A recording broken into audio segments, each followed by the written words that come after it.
Welcome back, legends. I hope you're all fantastic. Check this little brute out. This is the Bogner Ecstasy mini amp. It's so amazingly small and light. I know I have a big, ugly head, but it's not that much bigger than my head. And it is a 30-watt Class D solid-state amplifier. You have controls for gain, bass, middle, treble, presence, and volume on the front panel, as well as a 3-way bright switch, a variac control, a 3-way mid-voicing switch, and a 2-way gain control, which gives you lots of gain and then ridiculous amounts of gain on the back. There is an effects loop and 2 speaker jacks, as well as a plug for the little DC power supply on the back. Let's hear this thing straight up.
So the example that you heard at the start of the video, I was taking the effects send out of the mini Bogner and running it straight to my interface, where I just added my favorite greenback IR, which is linked in the video description. You can grab it for free as well. I added that with 2 Notes wall of sound, and it sounded pretty decent, but because this is a fully fledged head, in this example, I'm running it into my cab room, where I have my Marshall 4x12 with 25-watt greenbacks mic'd up with an SM57 off axis. I think the most powerful control is this bright cap control on here, but we do have controls for volume, presence, 3-band EQ, a gain control, a variac switch, a high or low gain switch, and then a mid-voicing switch. Variac is off, the gain switch is on the lowest setting, the mid-voicing is neutral, and at the moment we're on neutral on the bright cap. I'm using one of the parallel modes on my Custom 24. I'm going to demonstrate that bright cap and just how important it is to get the amount of chime that you want, and then I'll do the thing and I'll twist some knobs and pull some sounds and probably make some guitar faces, because this thing sounds really cool.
That is pretty darn thick sounding right there.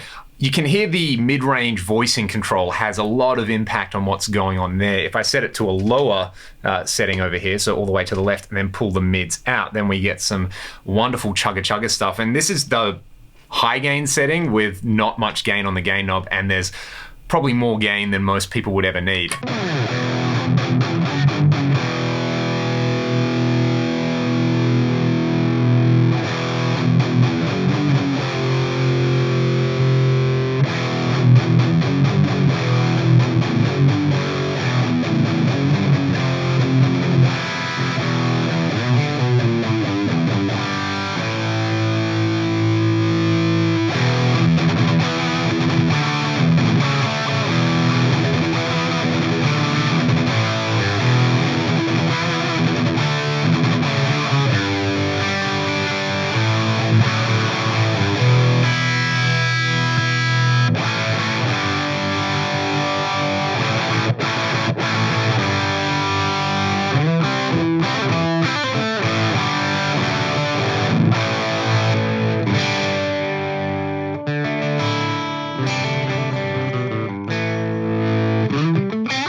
So I think generally I kind of like the presence a little bit lower with this particular setup and the treble a little bit higher. Playing around with the bright cap value, as always with any bright cap value on any amplifier, is going to have a really pronounced effect when the gain is low and less so when you got the gain up. So let's just see how much gain we have. With the low gain setting, I'm going to push the mids again on this, and this is juicy. Let's hear the bridge humbucker, then the neck humbucker.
I think I prefer the clarity you get from having the gain low, probably because the bright cap's going to have more of an impact on there, but with the gain switch on the high gain setting right there. Let's hear the variac now, because I mean this is a 30 watt class D amp, but it's kind of fun to flick the variac on and crank the volume right up. So you'll hear quite a big volume drop. I'm going to crank the master volume on this to compensate for it.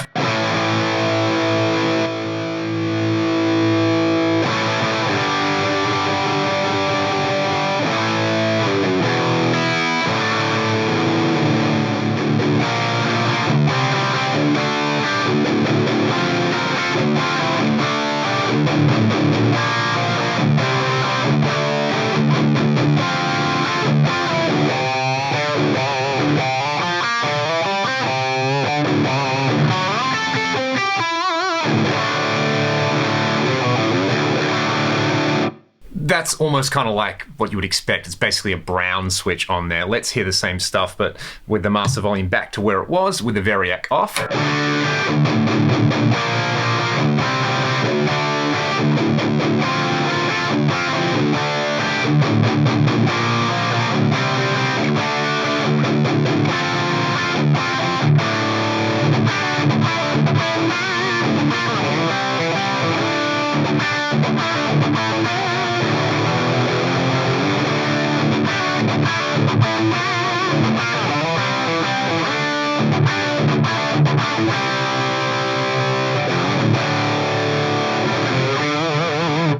So yeah, maybe I could summarize this with two different songs and riffs. With the variac on, it's a little bit more unchained, and with the variac off, it's a little bit more lay it down. Let's try it with my main drop C guitar, my PRS SC245. I'm just gonna guess I'm gonna have to play around with that bright switch on there.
Yeah, that is stank face worthy right there. So there's definitely something going on with this control here, the mid-range voicing, and I guess where you want to have the mid-range controlling. If you want your mids lower and you want more of the scooped kind of fizzy chainsaw thing, then flick it all the way to the left. But for more of the faux Marshall kind of thing, flick it to the right and pull the mid-range up. I kind of like that on there. And again, this is on the high gain setting with not too much gain going on there. Okay, let's hear this now with a Strat.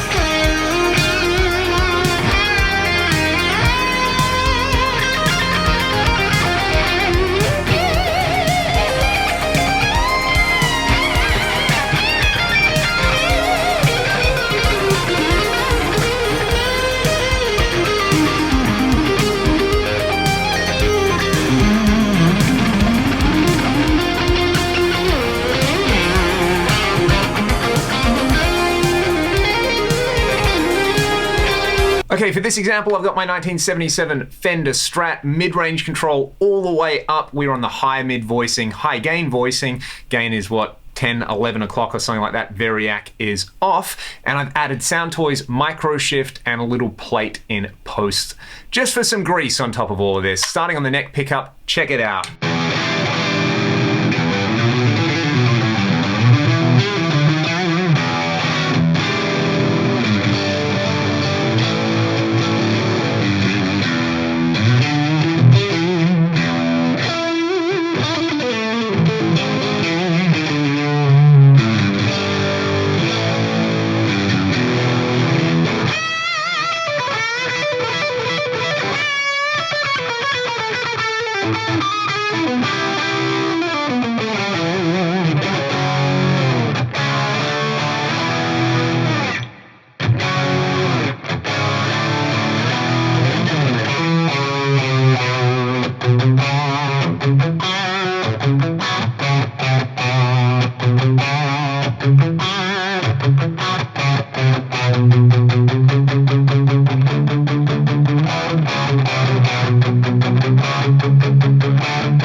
So there you go. I hope you all enjoyed the tones. I hope I kind of demonstrated that even though this thing does look incredibly cute, it is by no means a joke. I think it's going to appeal to people who are looking for a really simple little practice amp, or the fact that there's an effects return means you could use it as a little power amp for your modeler, or if you're loading down a tube head with a load box and you want to run it into this as kind of like a reamp, or using a wet dry wet setup, a really small one, it will probably work for that as well. But for me, I think the appeal is that you just kind of, you know, get the bright switch and the mid voicing dialed in, you set up for your guitar, and you just kind of kick back on your chair and you play with no distractions. It is fun, and you know, at the end of the day, that's probably why we're all here. Let me know what you thought in the comments. If you want to support the channel directly, there are links in the video description. Hope you all have a great day. Enjoy.